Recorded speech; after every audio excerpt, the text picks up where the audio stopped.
over the past several weeks, there have been so many calls from students as well as institutes asking me about the real and the most successful way of addressing the placement season.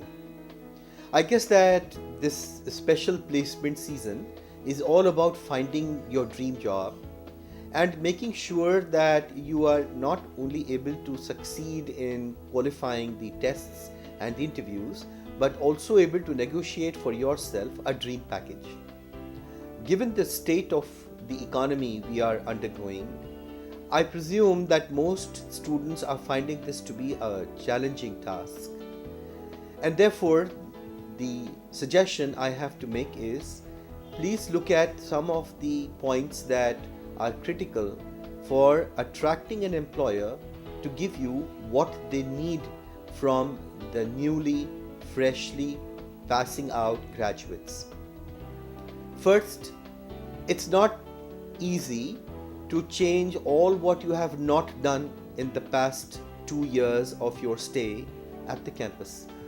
Therefore, please make no attempts to either be dishonest or use words in such a way that they present you in a different picture.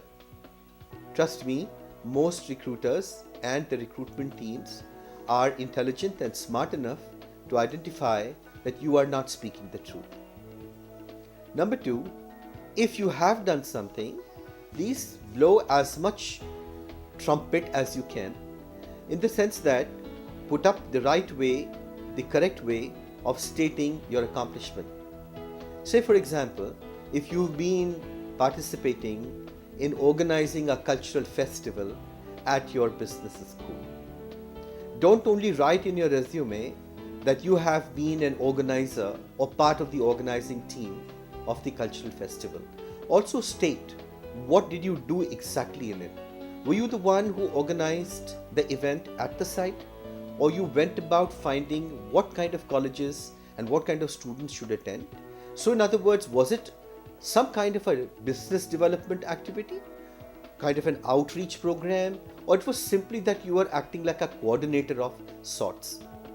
Once you state some such things in your resume, it becomes very easy for a recruiter to ask you questions that pertain to accomplishments that you have had. Number three, please ensure that your resume has all the T's and the I's and the dots at the right places. I noticed several times that there are spelling errors, factual errors, as well as gaps in what you don't wish to share. And therefore, my suggestion is please go through your resume as many times as you can. Ensure that somebody else also reads your resume. Ask a question, is this resume appealing to you? I must say that something that surprises me is that all the resumes that I have seen in the past several weeks almost have the same beginning. I am actually doing this. Whereas what the employer wants to know very quickly, first look, what is your specialization?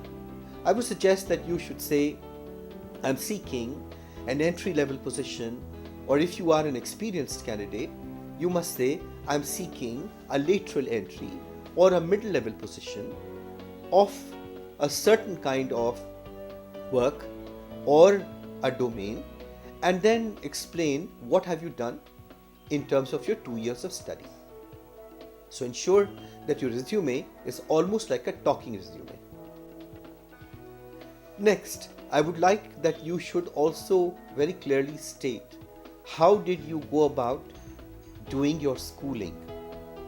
Now, to some of us, this appears to be a very, very obvious and easy question, but it is not. In fact, most of your academic accomplishments, your values at work, as well as your attitudes get framed while you're at school. Therefore, please do state all what you did at the school in very clear terms. Also state what you could not do in terms of your aspirations. For example, you could also state when you are giving an interview, when somebody asks a question, what would you like to do in the next 2 years or 5 years?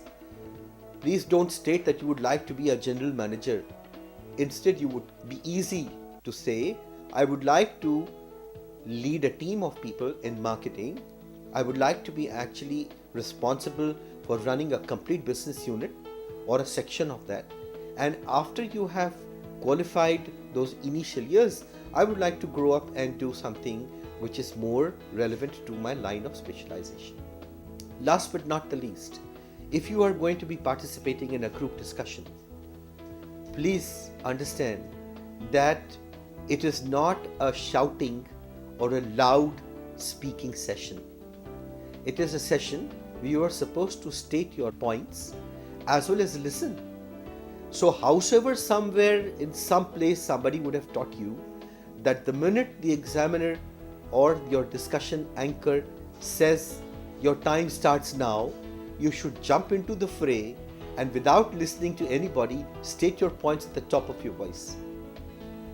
I find it very, very disappointing when I notice that someone who is about to make a point is actually cut halfway by another impatient and perhaps a seemingly inconsiderate colleague who makes a point which is without any meaning or purpose. Therefore, listening as well as speaking both are important in a group discussion.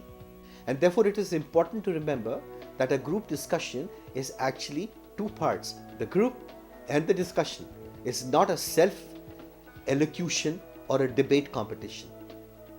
I wish that you are able to do the best in your coming few months and get your dream job. Should you still feel that I need to help you, please do not hesitate to call me. My number is 98101 44138 and my email is rajanjohri@leadwynn.com. All the best and cheers.